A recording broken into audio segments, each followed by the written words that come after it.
All right, we are live. I am joined today by Heather Mason. Heather, welcome. Thank you. You're very welcome. Heather is a representative of caWsbar, which is a women's sex-based rights group.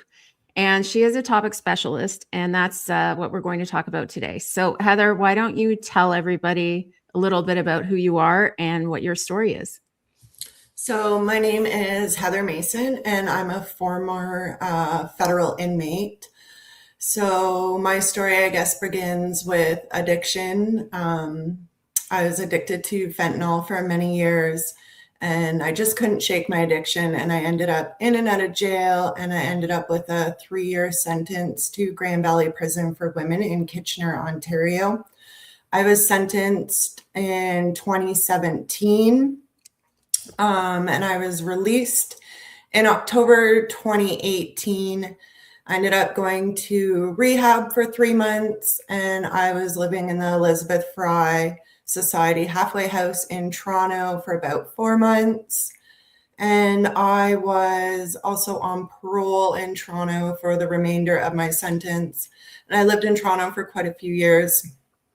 So I have a lot of experience with different jails and prisons. And of course, during the time that I was incarcerated was when all our policies regarding males who identify as women started being implemented. And I was there when men started transferring into women's jails, into the prisons. I was even in a halfway house with them. So that is where it began for me with advocating against men transferring into women's prisons. Okay. People probably find this hard to believe if they're unaware. I realize that you're obviously very aware of it because you lived it. But how did this happen? I guess let's start with how did this happen? How did men start being permitted into women's prisons? So honestly, I was oblivious to everything. My life revolved around using, getting. That was my entire life. So I never really noticed what was happening. But when I was actually in Windsor jail. So it's provincial jail. For people who don't know, provincial is 2 years less a day, and then federal is 2 or more years. So I'd done a few stints in provincial before I went to federal, but I was in Windsor jail in 2015, and there was a sex offender that was being housed there. He was in and out. Every time they let him out, he breached his bail because of sexual offending and was brought back. And it started in 2015 because Ontario added gender identity or expression to the Ontario Human Rights Act. So that happened in 2012, but the provincial jails didn't start allowing men into women's jails until 2015. So that was my first encounter. And I didn't really understand what was going on, but I encountered a few of them, and they were all in for sex offenses. And I just kind of assumed, oh, they're just placing them down here so they can hide out. Because if you are in jail on sex offenses, especially against women and children, especially children, you are not safe on the men's side. You will get beat up, you will get bullied. It's not safe, and rightly so. So I just kind of assumed that they were hiding out. I didn't realize that there was actually a policy in place for this. And my experience with him is like, I had a laundry job. So Monday to Friday, I would get taken off range and I'd be brought down to A&D. So emissions, departure, strip searched and brought to the laundry room where I would do the men's laundry. And I used to have to walk by him, and he'd be like gawking in the window at me and like making comments and stuff. And I used to talk to all the guards and be like, what's this guy's story? Like, who is he? Why is he like this? Why is he always watching us? And they're like, he's trying to get sent across the hall to be on range with you women. We don't want him here. They make us female guards strip search him. He still has his penis. Every time we strip search him, he gets an erection. He gets off by us strip searching him, but we're not allowed to say anything or they'll punish us. We're supposed to treat him like he is a woman, even though we know he's not a woman. And one of the female guards did get punished because she wanted to refuse strip searching him and would not see him as a woman. And her dream was working with women, and they moved her over to the men's side to work with men because they knew that that was a punishment to her.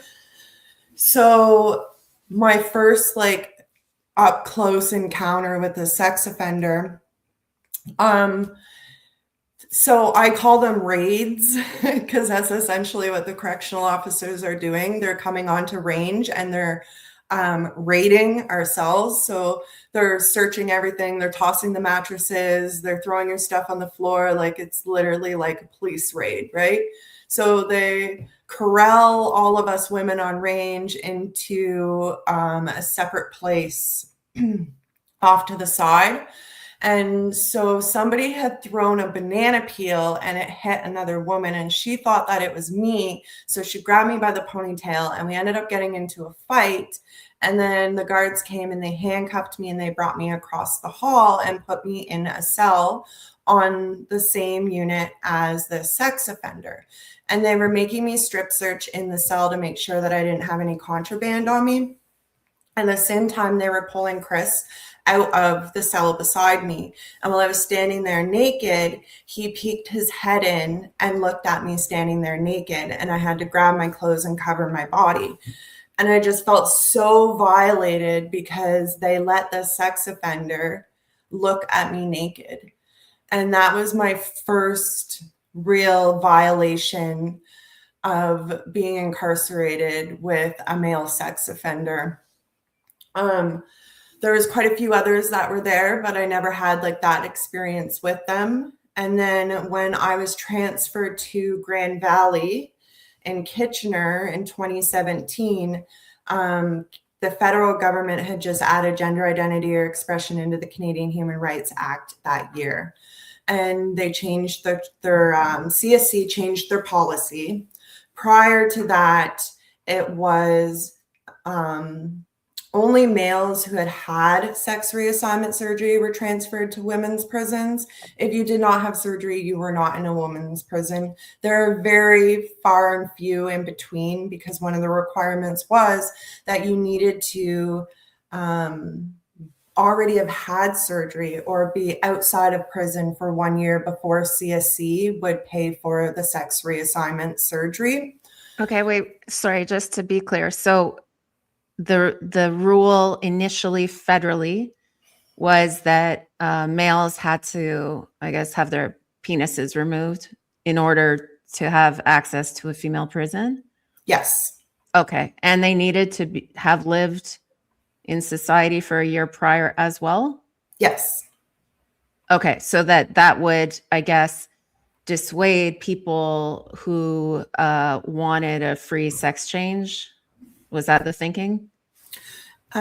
Yes, but it also kind of was guidelines to enforce, like, because now they don't have that. And so what we're seeing are males who are indeterminate sentences, dangerous offenders, lifers who are never getting out, never seeing the light of day, that are now having sex reassignment surgery because they know they can't get out. So they want access to their victim pools. So those rules before prevented what is happening now. But on top of the surgery requirement, I want to say it was like guidelines 800-5, where they had to have a diagnosis of gender dysphoria. So not only did they have to have a diagnosis, but like they had to be on hormones, they had to have had surgery, and they had to have been living for 1 year outside of prison as a woman. So that all changed. So the new policy came into place. It was now you had to be living as a woman for a year, but it could be in prison before CSC paid for the surgery. And then also, because it was gender identity or expression, all you had to do was identify as a woman to be able to request a transfer to a woman's prison. That meant that you no longer needed to be on hormones. You didn't need to be living as a woman. You did not need to have a diagnosis of gender dysphoria. There are no requirements. It is only I identify as a woman or I identify as non-binary. And because I identify, that means I really am. And I'm requesting to be transferred to a woman's prison. That's how that started in 2017. And we started getting a lot of transfer requests to women's prisons of men who have not had surgery and who have never even lived a day as a woman. I'm sorry, I had cut out like completely for 2 minutes. I don't know if we cut out for people or not. Were you still seeing me? I was not seeing you. I was wondering Okay. what happened to you. Okay. I think the stream cut out, but I had tried going on X to check at the same time and it's not clear to me. So maybe if you could just go back and in case people missed that part to understand how any male gained access to female prisons, because I think it's important that people understand, because I know I've had this conversation with people who I would think would be on board. And they always start out by saying like, oh, it's not safe for a man who identifies as a woman to be in a male prison. So I think they need to be protected. And it's always a circular discussion where I say, well, it's not up to women to protect them. That's a separate issue that's unrelated to women. But it kind of starts out that way. And they don't always even understand that it could be any male pervert, not even necessarily someone with gender dysphoria who gains access to women, because criminals, especially like men who have who commit sexual crimes, usually are quite good at gaining access to victims. So yeah, if you could just explain to people how any man now has access. Yeah. So once the policy changed in 2017, all the requirements just like went out the window. You no longer needed a diagnosis of gender dysphoria. You did not need to be on hormones. You did not need to have surgery. You did not need to be living as a woman. The only requirement for requesting a transfer to a woman's prison was saying you identify as a woman or even identifying as non-binary. There are no longer requirements that would facilitate you even proving that you want to be a woman, or not that they are women, but all the safeguarding, everything was out the window. So for the last 8 years, I want to say there was about 129 transfer requests. At least 35 men were transferred into the women's prisons. And currently, there are right now approximately 17 men who identify as women in women's prisons, and less than a dozen of them have had sex reassignment surgery. So I do realize that a lot of people think that it's just men who have had surgery that are in women's prisons. They don't realize that it's actually not, and that there are men in there with fully functioning penises. I remember being in prison and calling my mom and being like, oh my God, Mom, there are men in here. And she's like, no, they're not. And I'm like, what do you mean, no, they're not? I'm the one that's locked up in here right now, not you. Like, you're not going to tell me what I'm not seeing. But it's so hard for people to believe because it's so farcical and wrong, right? Yes. And they believe that the government has the best interest of people at heart. They believe that the government would never allow something like that to happen, right? It's kind of like their safety blanket, right? Like if they believe that the government would allow something like this, then what else are they willing to allow? And that security, that comfort is taken away, right? But there have been multiple men who have been transferred into women's prisons who have gone on and sexually assaulted women, impregnated women. Women have been taken out for abortions. Women have had babies. So yeah, I'm just going to interrupt for a second because there's one. This was the first. So this was the first male I knew about in women's prison, and I have an article as well by Redux. But I had read this in the Daily Mail, and then I learned about Redux actually through this. So this is my post. A violent pedophile baby rapist is in a woman's prison near a mother and baby unit. In addition to raping a 3-month-old infant, this evil psychopath also drowned to death a 3-year-old. He also abused many relatives, but now he's a woman. So I was just absolutely in shock when I learned this. I had no idea that this was happening prior to this. And I'll share, so the Redux article is up now. I'm just going to scroll down a little bit. So this man was, abusing women, and he broke one of the inmates' ribs. It's absolutely horrifying to read this. So I think the woman had tried to defend another woman, and so he broke her ribs during the attack. So it goes through this story. People can go to Redux to read the entire story. But he was placed near a mother and child unit. He was leering at and making remarks towards the children. The infant, this is probably goes without saying, but the infant that he raped required tremendous medical interventions, almost died. And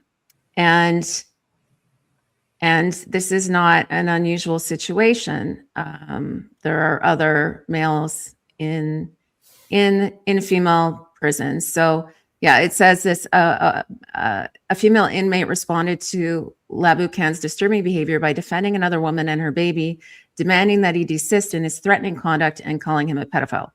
He is a convicted pedophile, so that's fair. And then you said Laboucan picked the woman up, threw her, and charged at her once she was on the ground and continued the assault. And then the woman with the broken ribs was punished by being placed in segregation for inciting the assault of this dangerous male against her. It's difficult. It's difficult to understand that this is really happening and that women are trapped. Yeah. Trapped with men like that. Yeah. So, I guess to give a little information there, because people don't know, women's prisons. So there are 6 women's prisons in Canada, and they're from the East Coast to the West Coast. They all have mother-child programs. They've had mother-child programs for 26 years or more.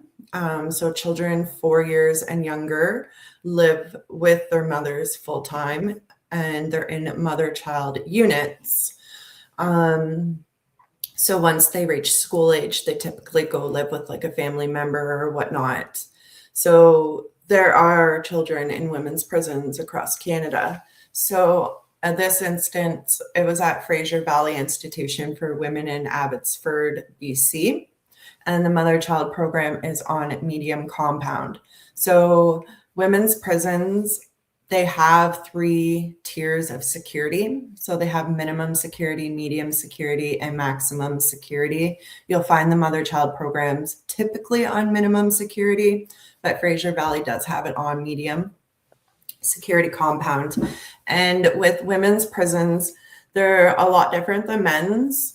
So we live in like cottage style homes. Like the house that I lived on, or lived in, was 9 bedrooms, 2 bathrooms, a kitchen, a dining room, a living room, a laundry room.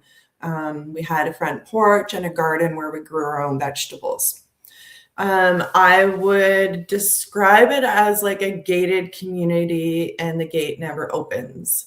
So like there's a track you can walk around, and then you can walk over to the main prison building, which is going to have your offices and the gym and the library and programs or whatnot.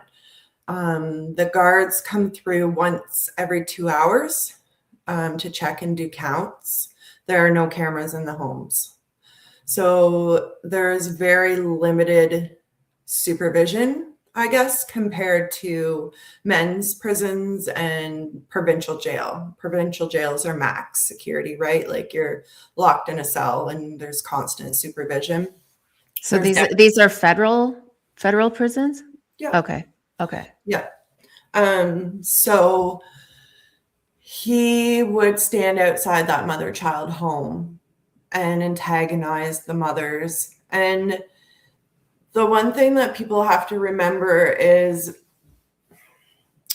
women are easier to maintain than men because men are very violent. And I say this with experience.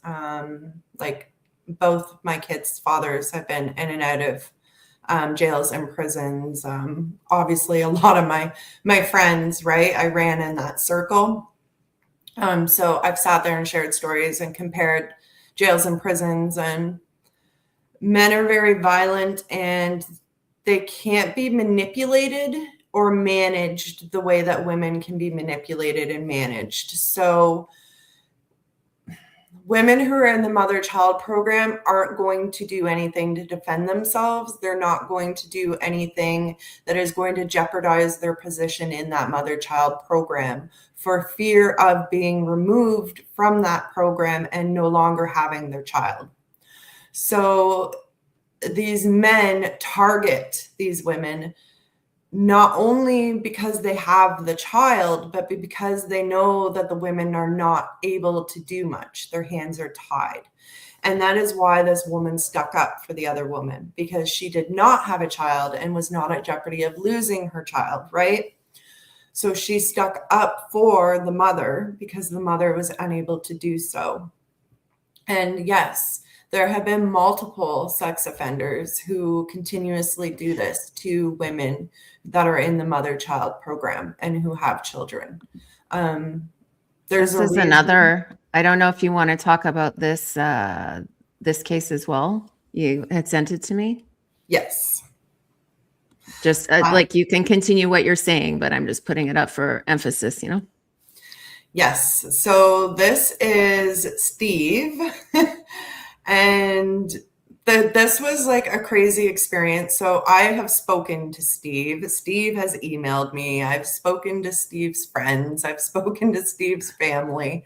So reporting on him, it was firsthand knowledge. And people didn't want to believe that was happening. So Steve was a 4th-time federal offender in and out of men's prisons for like 20 years. There's this photo there of him in the men's prison. His nickname was Hollywood. So he had gotten out on, I want to say, maybe a stat release, which means he did 2/3 of his sentence. He was out. During the time he was out, he ended up getting revoked. So he got sent back to prison to finish his sentence. And when he got sent back, he decided that he was going to identify as a woman and that he was going to go by the name Samantha. So he was actually in a minimum of 3 women's prisons, Fraser Valley in BC, Edmonton for women, obviously Alberta, and Grand Valley Institution for Women in Kitchener, Ontario. And all 3 prisons were the exact same issues. So Steve sexually assaulting women, criminally harassing women. He was transferred from one woman's prison to the other because he couldn't be managed, and because of the sexual assaults. And he would be transferred to another woman's prison. So he finally ended up at Grand Valley Institution for Women, and he had sexually assaulted a woman that I know from prison. And her mom had reached out to me to tell me, her elderly mom. And I used to have to take phone calls with her mom while her mom would cry and tell me what had happened to her daughter. And I started taking phone calls from the daughter and supporting her because CSC would not support her. And she wanted to charge him with sexual assault and criminal harassment. So we had to find her a lawyer, help her with grievances, all sorts of stuff. And Why do you think they wouldn't help her? I mean, so they're covering up crimes, right? oh yes, they're famous for that. They don't want any attention on themselves. Look how they cover up the sexual assaults from correctional officers against female inmates. They don't want you to know that their correctional officers are exchanging cigarettes and nail polish for sexual favors, right? That happened at Grand Valley. That's also happened at multiple other women's prisons. But yes, they cover up all of it. I don't know much about prisons. I visited one prison in my life. It's a very strange context, but I was in the Northwest Territories and I was with a group of young people and we were going on a canoe trip and we stopped at the prison because they had this program where they made soapstone. So anyway, I bought a nice, beautiful soapstone sculpture that is the grand total of my experience with prisons. So I didn't realize that there could be like male guards in female prisons. So what you're saying is there are. Yes. Okay. Yes. So a little bit of history here. So originally, about 100 years ago, maybe a little bit more, women were incarcerated at Kingston Penitentiary in Kingston, Ontario. They got a little hallway in the men's prison there. And then maybe 1935 or so, they decided to build prison for women, which is called P4W, which is across the street from Kingston Penitentiary. That's where every woman serving a federal sentence in Canada was transferred to. Within a year, 2 years, all these inquiries happened. Commissions were written. It wasn't fit for bears, let alone women. And they called for the closure of this prison. And that's where Creating Choices, the report, the foundation of building these 6 women's prisons across Canada came from. And it called for less restrictive measures, more trauma-informed care, to be spread out across Canada so that women weren't displaced from like their reserves or their children, so they could still maintain like culture and identity and whatnot. And they fought to have it only female guards. And there was a case brought up by a male guard, and he fought that on the basis of sex discrimination. So male guards were allowed to work in women's prisons, but they had to like take cross gender monitoring programming and had to basically be seen as fit to work with women. So there are some extra requirements placed on men to show that they are able to work with women. But yes, they tried to make it so that men could not. And yes, there are sexual assaults by male guards. There was the case that I was working on with a woman who was sexually assaulted by a guard in GBI a couple years ago, and I was like in contact with her father and taking all the information. But that guard was like bringing in marijuana and pizza in exchange for sexual favors. He was let go. He was charged. They tried to transfer her across the country as punishment. So yes, it happens. And therefore, yes, sexual assaults by males who identify as women, who 44% of those males who identify as women are convicted sex offenders. You better believe that, yes, they are sexually assaulting women in prisons. It's really terrible.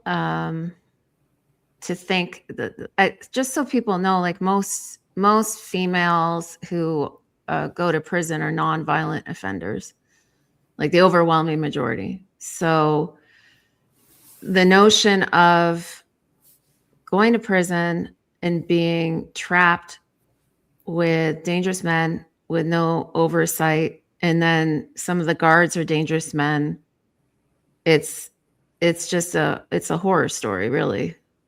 And then you don't have recourse because there are like there's revenge situations and there's very little advocacy. And I'll be honest, I don't think most people know much about prisons. They're probably like me. I don't know many people who've even been to prison. Like, I'm very sheltered from that world. And so there's just there's a lot of ignorance, I would say. And if you're not exposed, if you don't have firsthand knowledge or loved ones, then you just don't even know what's going on. It's like it's totally out of the domain, right? And then I think there's also a second factor that's not just the ignorance and not knowing, but I think there is still a prejudice where people are looking down, like in their mind when people picture prison, they're picturing people like Jesse, who went on that rampage and slaughtered children, and this is what comes to mind. They're not picturing someone with a drug infraction being trapped with a dangerous male in prison. They're not picturing like a petite woman trapped in this scenario, I think. So I think that's the second issue.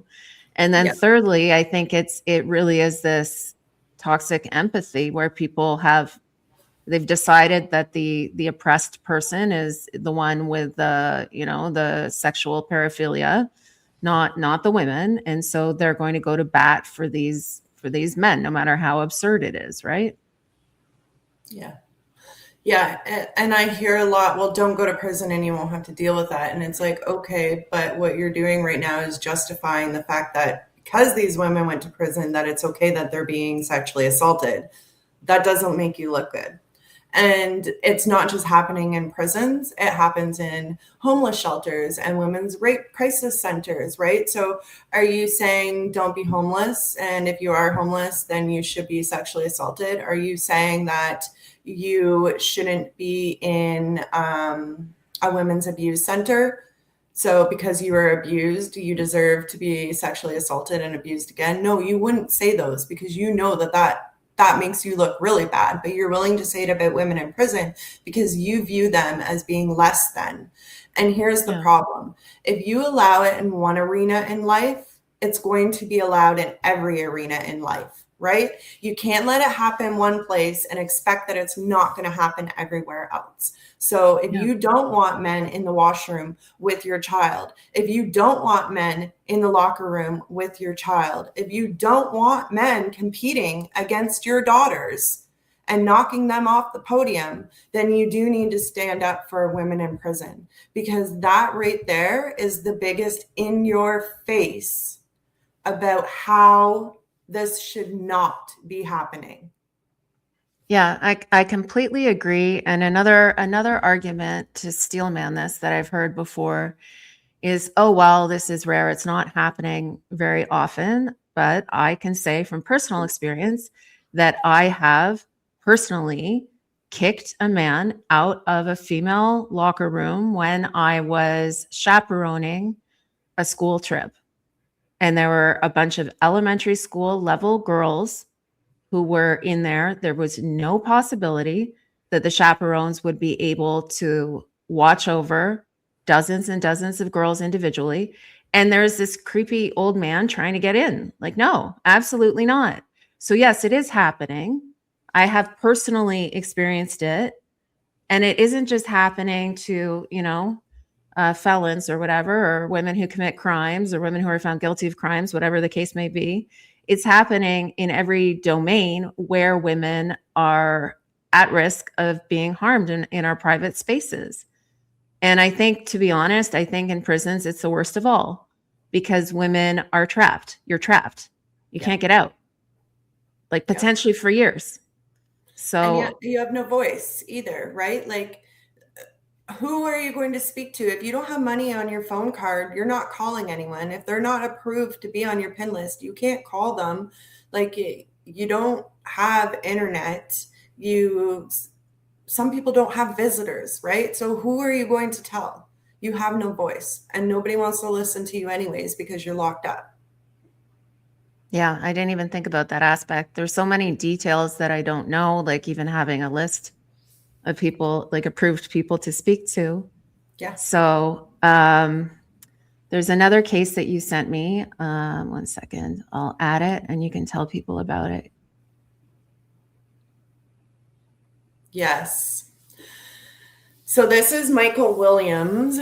Michael Williams raped, bludgeoned, murdered, and tried to set on fire a 13-year-old Indigenous girl from Edmonton, Alberta. And he was found guilty, spent years and years in the men's prison, and then decided that he was going to start identifying as a woman. He has not had sex reassignment surgery. He does not want sex reassignment surgery. He was transferred to a woman's prison, and there were a lot of physical assaults, allegations of sexual assaults. And apparently he requested to be transferred back to the men's prison. And then he was moved around to the different men's prisons. And then next thing I know, it was last year, International Women's Day weekend, and I was with my boyfriend Brandon and my friend Rain, and we were driving to go see, we were in Calgary because we were there for caWsbar's second annual International Women's Day event, Reality Based Women Unite. And we were on our way to the Dinosaur Museum. And I get this phone call, and it's a private number. And I'm like, should I answer? I don't know. So I answer, and it's like, hi, is this Heather Mason? And I'm like, yeah. They're like, this is so-and-so, a correctional officer from Grand Valley. And I have 2 inmates here that would like to speak to you. Are you okay speaking with them? And I'm like, yeah, go ahead, put them on the phone. And I'm thinking, what is going on? Because women cannot just call somebody. Like, I'm not on their pin list. So they need to put in a request and have me approved to be put on their pin list. And then they need to call me from the payphone with their phone card, right? But that didn't happen here. I got a private phone call to 2 women who weren't approved to speak to me. So I'm like, this must be serious, right? Because we're not following the rules here. So I spoke to both women, and they were like, this Autumn Bunny person, it's a guy, he's a sex offender, he has a penis, he's just been transferred here. He's posturing and cracking his knuckles and putting his hair up, and he's threatening to fight us all. We're all on lockdown with modified movement. And like, we're scared, we don't know what to do. Can you let the public know what's going on? And I was like, whoa, right? And it turned out that he was at Millhaven in Ontario, a men's max prison, and they transferred him to Grand Valley. And he wasn't even on the women's range for 30 minutes before he started trying to fight them all and got locked down. And they were trying to move him to a different range so that he was by himself. And then he ended up grabbing a weapon and threatening the correctional officers. And they had to call in the tactical team to remove him from the women's prison after hours of a standoff and bring him back to the men's prison. Yes. I just can't. Okay. When I've read the court documents. They're very long, about this girl. And I remember when I read the court documents, and I literally did not sleep that night. It was one of the most violent, torturous, disturbing crimes I've ever read about. And I've read, quite a few of these at this point. The level of viciousness and depravity is off the charts. And anybody who has a daughter or who has a sister or who has a shred of humanity in reading about what happened to this child would feel sickened. And so I urge people, not to turn away. You should read about what happened to her and what he did, and then understand that women are trapped in a confined space with this evil, degenerate psychopath. Like it really is one of the most disturbing crimes in Canadian history. And I won't go into all of the details, but lest people not be capable of hearing what happened to her. But I was astonished. I thought that there might be some kind of safeguard to keep such violent people away from female prisoners, but they can just get access to them. Yeah. There's quite a few horrific stories. And I always forget I guess I'm so numb to it that I forget about how horrific these stories are for normies, right? Normal people. But he's not the only one. There is a list of them with horrific crimes against women and children, just like this guy. And mainstream media hides it. They don't report on it, right? Or if they do, I'm getting angry. When I read a Post article about this man, the entire article used female pronouns for him. Yeah. So even when they do cover it, and that's supposedly like the most conservative legacy media, broadsheet, when they do cover it, they're still lying to the public. So if people are unaware, they might not understand. They literally might not hoist a board because all of the pronouns are female the entire time. And there's like a little mention at the beginning or in the middle sometimes. So even the framing of it when they actually cover it is a lie. Yes. And I want to say it was about Michael Williams, who we were just speaking about. And I can't remember, maybe it was the National Post, but it said playing with her penis. Yeah.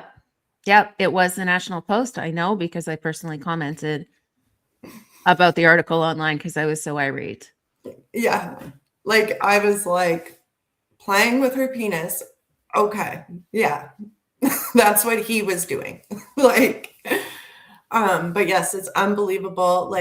So today a CBC article came out about Manfred Sperling, goes by Amanda Joy Cooper, I believe now. Dangerous offender, been incarcerated for decades now. I was surprised when that article hit, and there are a few paragraphs in there with comments from me. And I just want to point out, I did not call him she. They changed my words.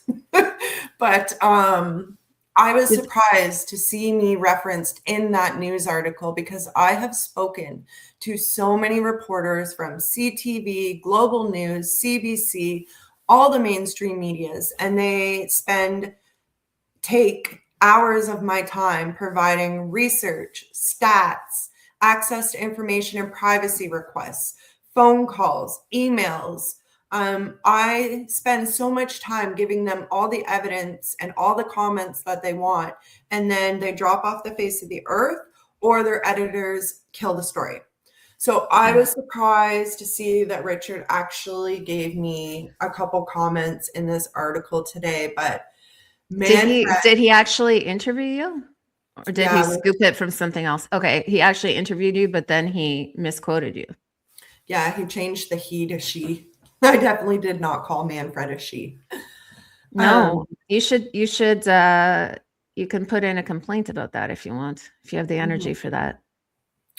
But he is another super dangerous guy. Like I said, dangerous offender, sex offender, multiple sexual assaults, vicious, was released within, I'm not even sure, short amount of time, tried to grab a 12-year-old from a parking lot. Another woman had to do a death cry. to get people's attention because he was trying to grab her.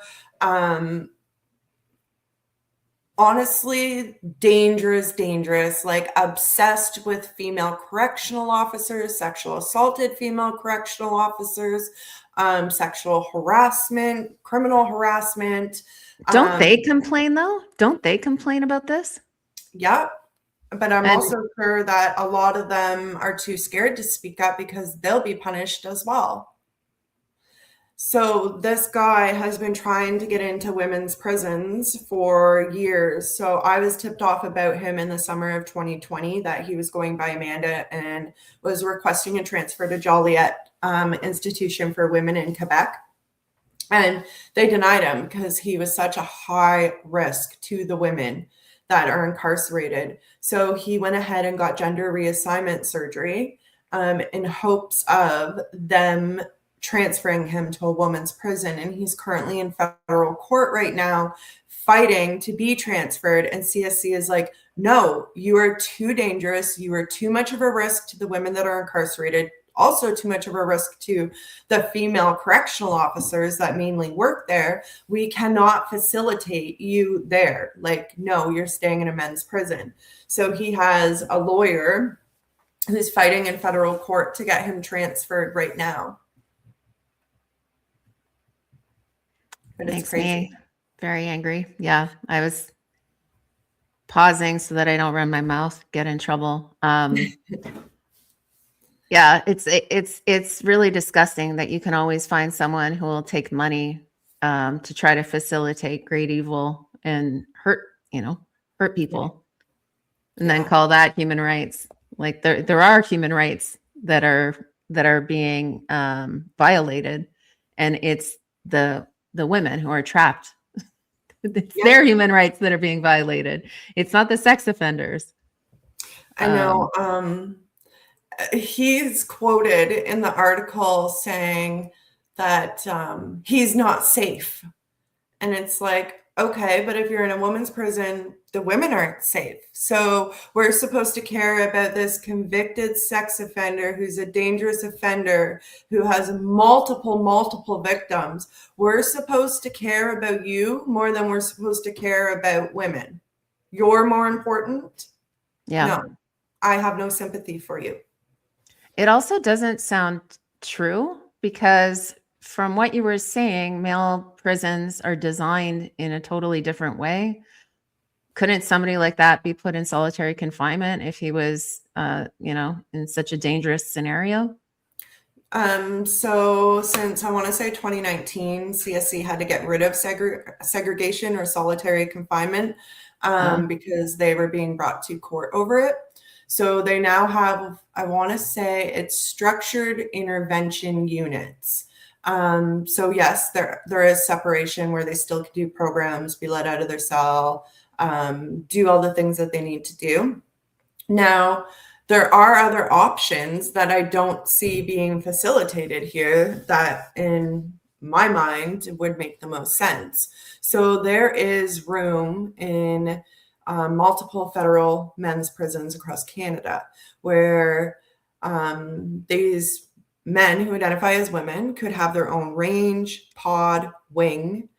In these men's prisons, they would have access to all the programming, the gym, the food, the schooling, everything. So all the amenities that prison has, they would have access, and they would be kept separate from the men, right? These ranges, wings, pods, whatever you want to call them, they can be tailored to meet their unique needs, right? Needs that are different than women. But no, they won't do that because it's not about safety. It is about validating their feelings and harming women in the process. Because if this was truly about their safety, then those pods and wings would be acceptable to them, but it's not. Yeah. Yeah, I completely agree. I'm just going to take here. I'll do that after. I was going to try to look up the National Post her penis thing, but I can do that after. It's so crazy. I guess I should, because I've touched on it a little bit, but I should mention that the reason that a lot of the women don't report or don't cause a scene is, like I said, the punishment. So, an example of this is at Grand Valley Institution for Women, Matthew Harks was there. Matthew Harks is a long term, he's on a LTO, so long term offender. So, he is a prolific serial pedophile. He has multiple victims, multiple offenses. And he went to a woman's prison and he sexually assaulted an Indigenous woman in the bathroom. Now, another subset of women that are in prison are women who have severe mental health issues, and a lot of them too are like developmentally delayed, I would say. So they need extra support and they're easy to take advantage of. So these are the women that a lot of these men target. They typically live in what's called the SLE. So it's a structured living environment, and you'll have like a behavioral counselor, correctional officers, stuff, more programming. They have like a chore chart. They're encouraged to like shower and take care of themselves because they are unable to do those things. They should not be in prison. Okay. So anyways, we have these sleaze, and these men, that's typically where they're living. So they'll be put in a house on compound and they can't behave. So they're sent to seg, but it's not really segregation anymore, for like a day. And then they're brought out and moved into the SLE with these women. So anyways, they target these women. And the woman that he had sexually assaulted in the bathroom was developmentally delayed. And the women who lived in the house with him found out that he had sexually assaulted this woman and were scared. So they locked the door on the house and wouldn't let him in. And he was banging on the door, let me in, let me in. And they're like, no, we don't want you here. So he walked up to the main building and went and got the correctional officers. And they brought him back to the house and they told the women, you're going to let him in this house. Of course, they say her, right? You're going to let him in this house and you're not going to bully him and you're not going to make him leave, and he's going to be here. And if we have any problems from you, we are going to put bullying in your paperwork. So everything that you say or do, any program you take, any schooling you take, it's all documented in your file, right? So your file gets submitted to the parole board, which gets reviewed to see if you're going to be granted parole, right? So if you get bullying put into your paperwork, you get charged for bullying. And so they charge you in prison as well. It's minor and major charges, and you actually have to pay a fine. And when I was in, the majors were $50 fines. But anyways, if you incur charges or get bullying in your paperwork, that is going to prevent you or impact your ability to be granted parole and to get out of prison. So that's what happened to these women who tried to lock this prolific serial sex offender out of their house because they felt unsafe. So women who are, developmentally challenged. This is a horror story. Like I can't, normally I'm a lot sharper during interviews, but it's learning this type of information is hard to, it's hard to conceive of, that women who were trapped in a home with a dangerous male outside who are developmentally challenged locked him out, and then the guards made them let him back in. Yeah. Yeah. It's crazy. It blows my mind. It's evil. It's really wrong. And this is the thinking. I found the article, transgender teen killer loses bid to stay in Ontario women's prison after threatening inmates and staff. People need to understand that he was part of a group of men who sexually tortured a little girl to death. They tried to set her on fire at one point. I won't get into all the details, but it was an absolutely horrific crime. Michael Williams, who now goes by Michelle Autumn, played with her penis and buttocks in a sexually suggestive manner during a strip search at Grand Valley Institution for Women.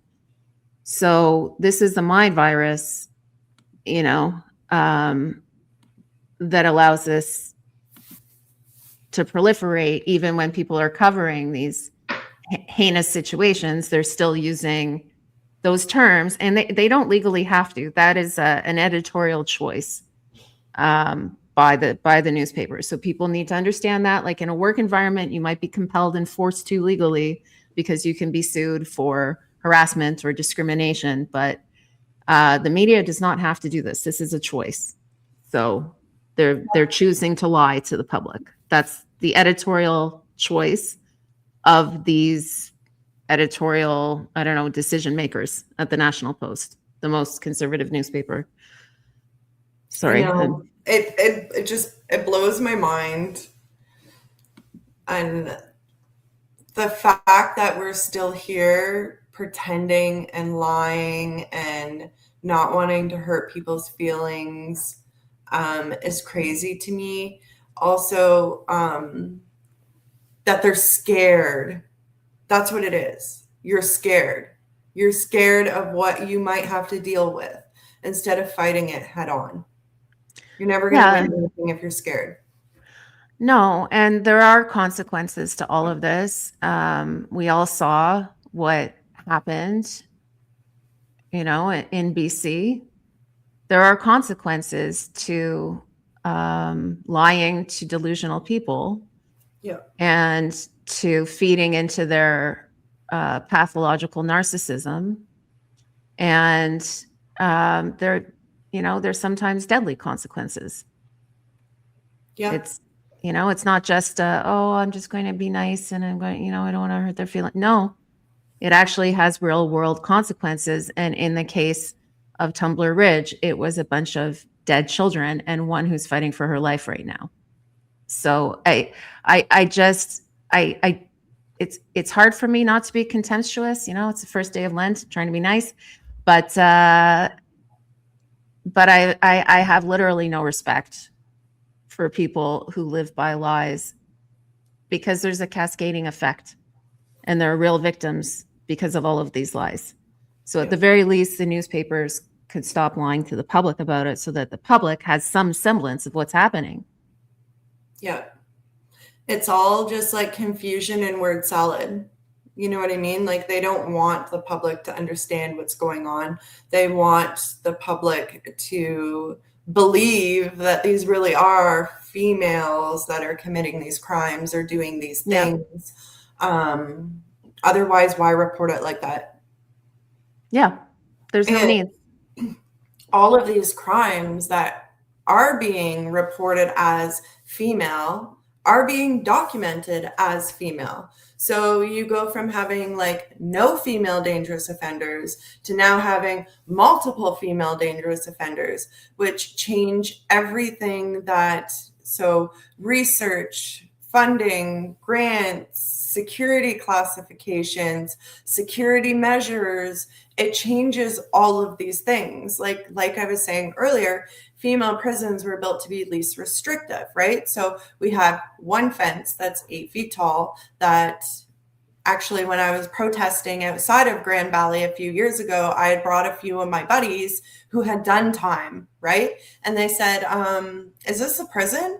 And I was like, yeah. They're like, that's the fence? And I was like, yeah.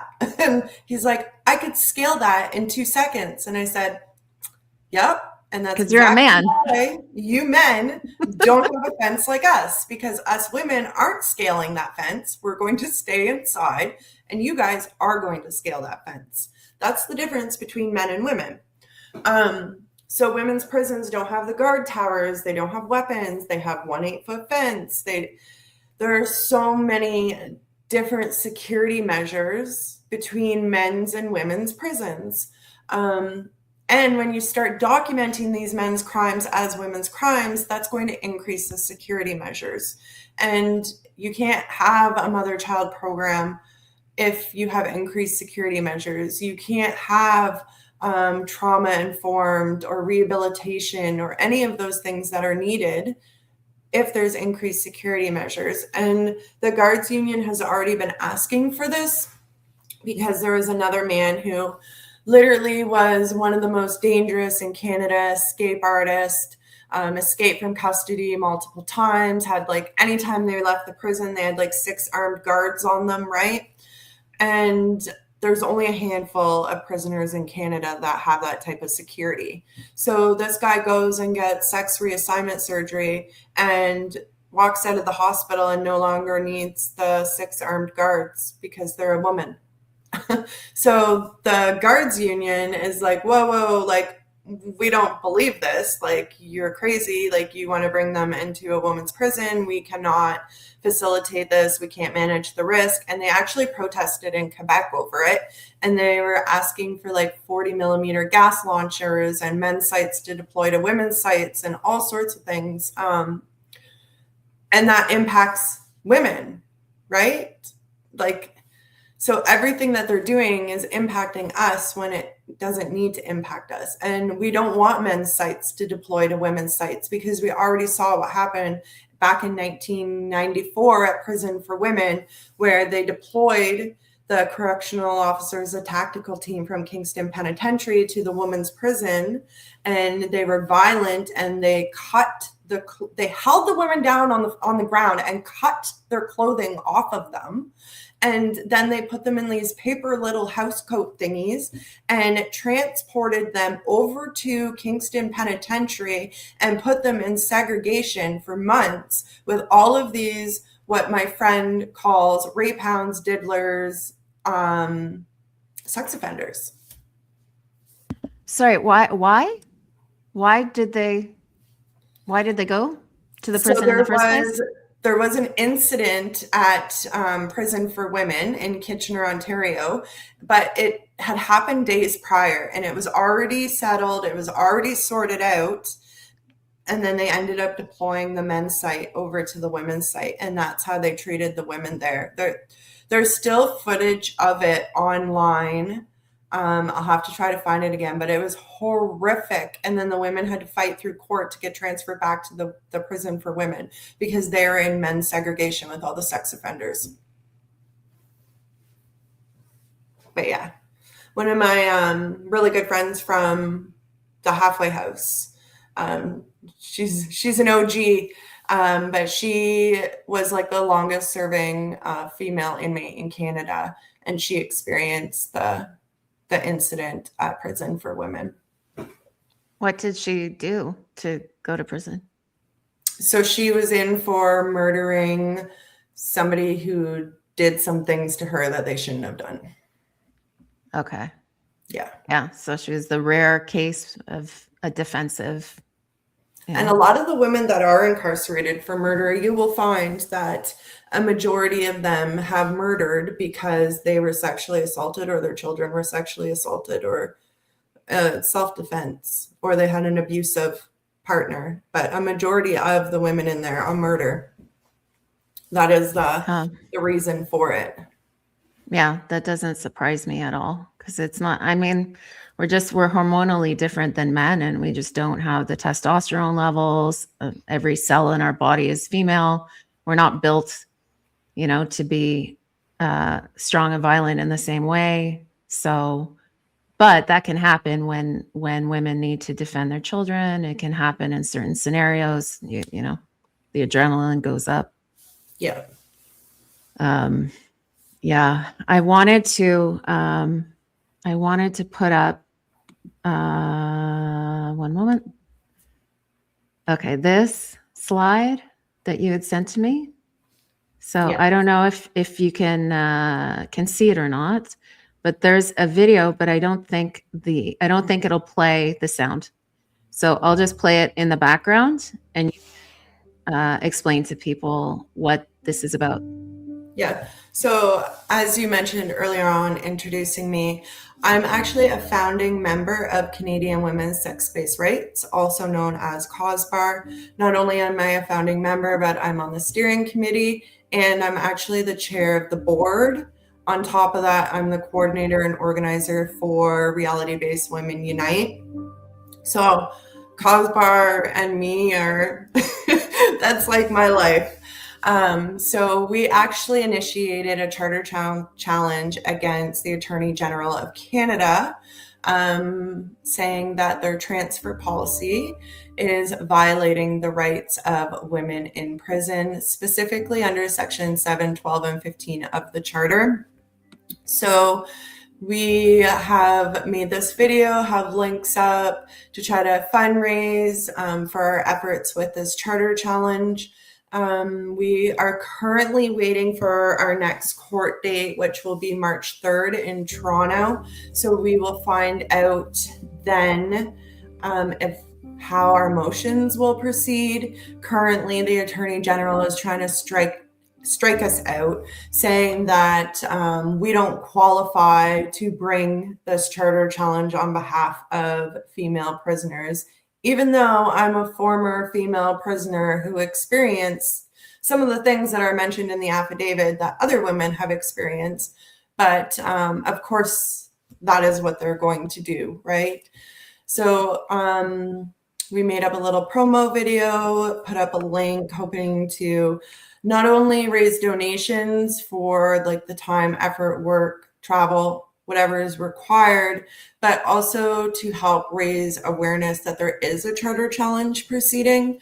I've put a lot of work into this. I've been working on this for probably the last 6 years, just gathering evidence, taking, like basically taking phone calls and writing letters and sitting with women. You can't really sit with them, right? Because they're in prison and you're out here, but listening to their stories, creating surveys, sending them in, getting their feedback, documenting everything that has happened, just building this case. And it's definitely taken a toll on me because I have to sit there and listen to these women relive some of the most traumatic events that have happened in their life. I have to listen to them tell me how they were sexually assaulted. What did they do to you? How many times did they do it? And I have a history too. I've had things that have happened to me, and I have to sit there and relive their trauma in order to document it.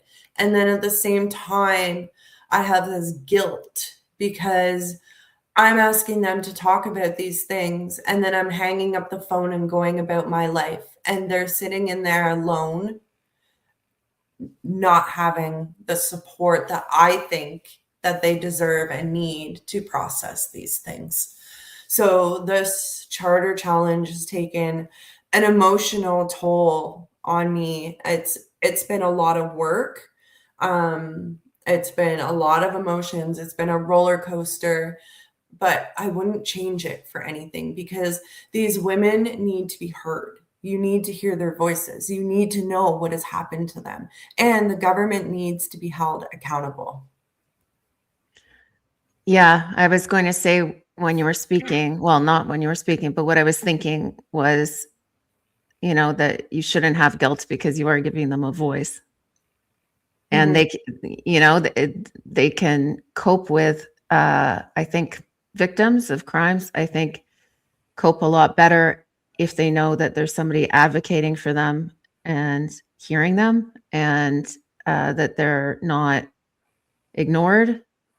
And it sounds like you're ticking all those boxes. I'm curious, do you know, like, what is the basis, or I don't know if you can talk about it or not, for the reasoning that you wouldn't be qualified to bring this challenge forward? So we have a motion for a public interest standing, right? So as an organization, we're saying that we are bringing forth this case because the women inside are not able to bring this case themselves.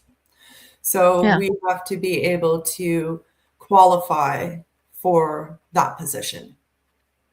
So that's what these motions are going to be on March 3rd. It's going to be hearing the motion for the public interest standing, and then also the Attorney General's motion to dismiss us.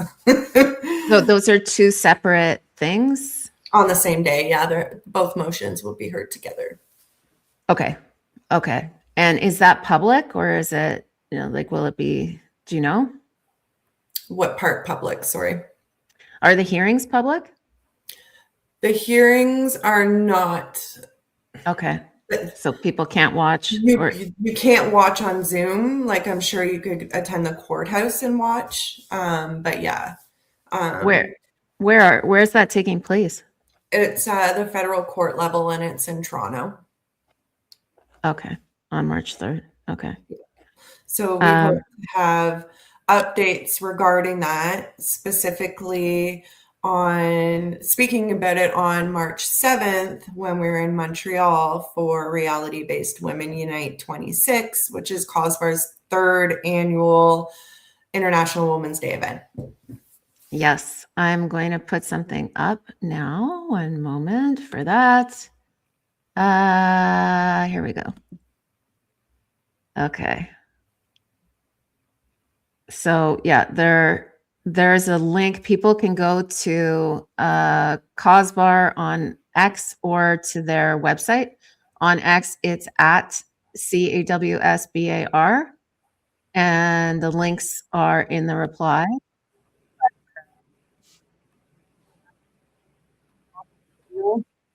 Oh, I think you're cutting out. There we go. Do you hear this or no? Yeah, I can hear it now. Okay. Okay. Yeah.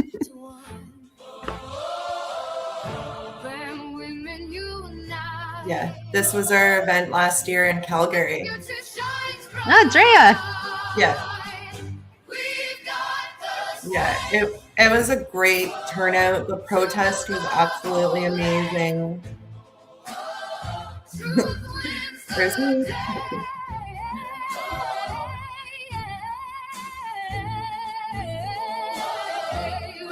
But the public was very receptive of our protests. Like, I've never had so many people yelling and honking and driving around the block and coming back and honking and revving engines. That's awesome. It was crazy. But yeah, we walked all over the place. But, yeah, it was a great weekend. So this will be our third event like this. We'll have a protest the following day on the Sunday. So sorry, you're having, I'm just going to, maybe I'll turn down that sound. Okay. So sorry. You were saying you have what's the plan for Montreal?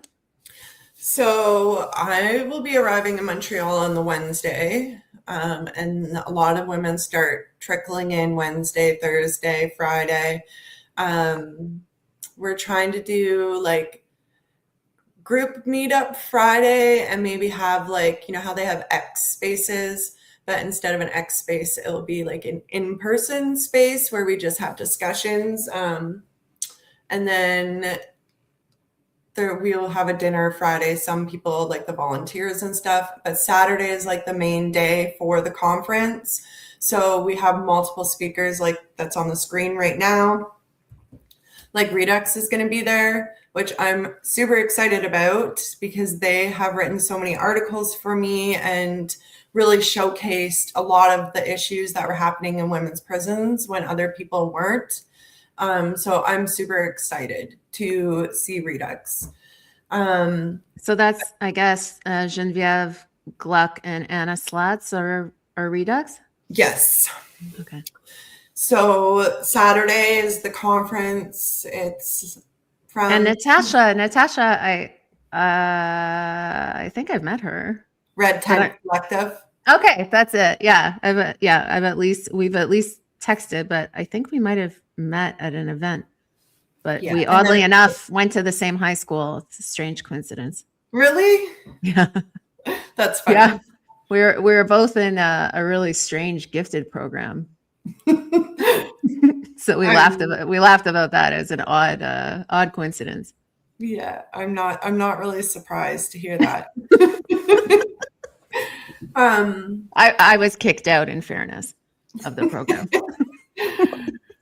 so the conference is from 2 to 7 for like the speeches, question and answer, panel discussion. Then there'll be like a mix and mingle, and we'll all be going for dinner. And then Sunday, we're all meeting up. We're going to protest to keep women's spaces, like protect women's spaces, keep prisons single sex. And after the protest, we'll be going for dinner. We have so many side plans too. Like we have to go get Montreal smoked meat poutines. Like there's all sorts of things that we need to head off the list. So there's a formal, and then there's a lot of informal things that are going to be happening for the weekend. So it is like an entire weekend together. But I'm excited to be in Montreal for it. So last year it was Calgary. The year before that it was Toronto. And yeah. Will you have because I don't know how well you know my account, but I cover a lot of protests in Montreal. But they're almost always, let's say, coming. I mean, this should be like a politically neutral event, but I think that progressives might try and slate it as being, right of center. And protests can get pretty crazy sometimes in Montreal. So do you have some security, or will there be a large enough group, do you think? yeah, we'll have a large group, but we also are in contact with the police, and the police will be Okay. working. And then we'll also have protest marshals. Okay. And it's very well planned protest. I actually have an email that I need to respond to with a whole bunch of questions the police want to know. Okay. That's good. That's good. And then Because, yeah. there are also multiple hired security guards for the event on Saturday as well. Okay. That's excellent. I am glad to hear it. Yeah. Are you Because going to be around on the Sunday? Maybe you can tape the protest. so I would love to, but I have a very important family, like long-standing, like Lisa asked me a very long time ago. And yeah, so it's basically like the one weekend a year I can't, Oh no. aside from maybe Christmas, Yeah. unfortunately, because I would like to. But yeah, the Saturday and the Sunday and the Friday, I have things. So it's if it was any other weekend, it would work.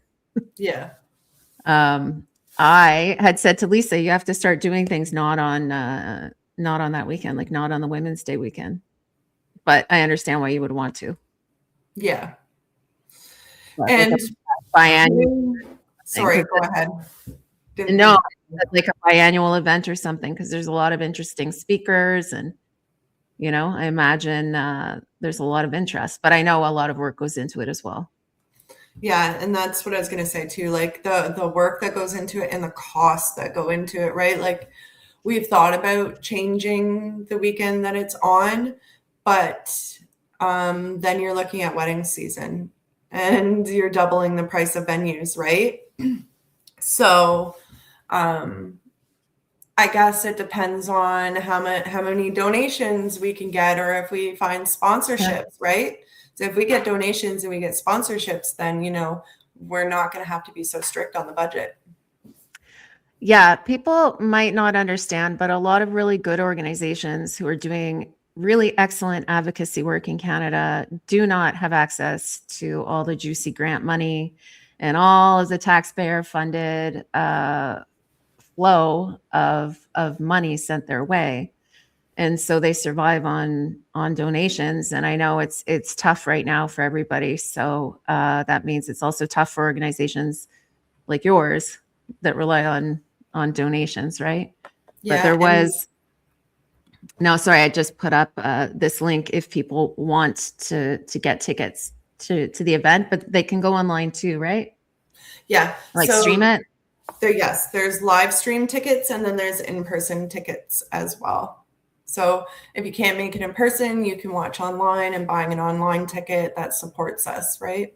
Because another major thing too is like we had to incorporate as a not-for-profit organization in order to pursue this charter challenge. So that has definitely Yeah. increased our operating budget as well to be able to, because now you have to do like accounting and taxes and all sorts of that fun stuff, right? Yeah. The charter challenge, though, is, I mean, I really hope you have success with it. I guess you're just in the first stage, and people might not understand how expensive lawsuits are. I, oddly enough, have had exposure to a few. I have criminal charges right now. They're very costly. So, I mean, I'm facing criminal charges. I haven't been convicted, but yeah, it's incredibly costly for a good lawyer. You're looking at hundreds of dollars an hour. Yeah. So does that mean you might get experience with prisons now? God willing, no, because I'm not going to make it. The trannies, they're going to see me. They're going to be like, she's mouthy. We know who she is. I won't last a second. I mean, I'm joking, but kind of not. I'm totally joking too. I hope to God that you never have to experience prisons. Yeah, no, I mean, it's the charges are outrageous, but I still have to deal with them. I Yeah, was you still have to fight. Yeah, I was arrested for assaulting a police officer and obstruction. And there's viral video footage of myself being thrown headfirst onto concrete steps. And I ended up with a traumatic brain injury from it. And I was charged with assault. So, Yeah. I won't say much more than that because it's an ongoing situation. Yeah. But it was very eye-opening for someone like me, who's basically a total nerd, to understand what can happen. And I was working at the time, like I was covering an event. I wasn't part of the event. I was covering it as a journalist. So it was very eye-opening for me to see what can happen in those situations with the state, Yeah. So It is. eye-opening in a bad way, but like the idea now, it kind of broadened my understanding of vulnerability. And this was in public being filmed. But in prisons, women have no recourse. They're just sitting ducks, basically. Yeah. Yeah, it would be an eye-opening experience just to know how vulnerable you are to punishment and how they can ruin your life and how hard you have to fight and how expensive it is and that it really isn't justice. Yeah, it's a legal system more than a justice system, unfortunately. Yeah. Oh, I But understand it very well. But hopefully, with your challenge, that could be one small way of making life better for women. And also, as you said, very eye-opening for people. And also, it would have ramifications in other areas of women's lives. Yeah. So And it's it just, all around good. yeah, it brings visibility where there wasn't any, right? Yeah. Yeah. Is there anything else that you would like to cover today? Because I've kept you longer than I said I would. I could honestly talk for hours about prisons. So I'm sure I could think of lots of things, but I think that we covered a really good portion. And I think that I remembered to say all the important things. I So I did think, have a personal question, but if you don't want to answer it, that's absolutely fine. But I was wondering, for people who might, I mean, I was wondering this, so I imagine other people are too. But how did you change course? Because I think that's a good message if you're, if you're open to, like, you're pretty inspiring now. You've gone from being an addict and being in jail and having all these challenges to being an advocate. Like it's a pretty inspiring story. So I guess the main way of changing course was like getting sober and realizing how bad of a person I was. But I put a lot of, so this is going to sound funny, but I'm the type of person, if you tell me that I can't do it, I'm going to prove you wrong, right? Or if I think something doesn't work, I'm going to do it to prove to you that it doesn't work. So I went into my last prison bit with the mentality of the Narcotics Anonymous program does not work, and I'm going to prove to you that it doesn't work by completing the steps and following what you tell me to do, because it's all bogus. So I went in there and really proved myself wrong. Like I did the 12 steps, I got a sponsor, I started going to the meetings, and I really had like a spiritual awakening. And it helped too because a lot of my family stopped enabling me. So they stopped talking to me. And then also, like, I have two kids, right? So just like the phone conversations with my son and like him saying, like, Mommy, why'd you have to take the bad drugs? Why couldn't you take the good drugs? And like all sorts of things that he would say to me on the phone. And being sober, I was able to process those things. I was able to grieve, and I was able to like feel that guilt and that shame without masking it with the drugs. So I was able to work through those things. It took a lot of self-reflection and grieving and work in order to change. And then having that foundation, and then adding to that foundation by doing 3 months in treatment, as I'd already been 18 months sober and done some work, really helped stabilize my foundation. And then I was too scared to move back home originally, so I stayed in Toronto because I didn't want to be near people, places, and things. So that really helped as well. And then I went to, here we go into a long thing, but I went to the Elizabeth Fry, the Canadian Association of Elizabeth Fry Societies, AGM. So their conference, their annual conference. And I went in June 2019. I was just gotten out of the halfway house. I won a scholarship through them by writing a story. They paid for my travel and accommodation to Ottawa to go to this event. They were implementing an inclusion policy regarding males who identified as women. A woman who did time in prison, had an extensive history of sexual abuse, childhood trauma. She was groomed, sexually harassed while in Grand Valley by a prolific serial pedophile, the one I spoke about earlier. She got on stand and told her story, telling them, like, don't pass this inclusion policy. Like, please listen to me. Like, more women are like me. And the women whose job it is to support us women, who work for us women, who have jobs because of us women, were making comments like, you don't need a vagina to be a woman, and I'm concerned about the transphobia in the room.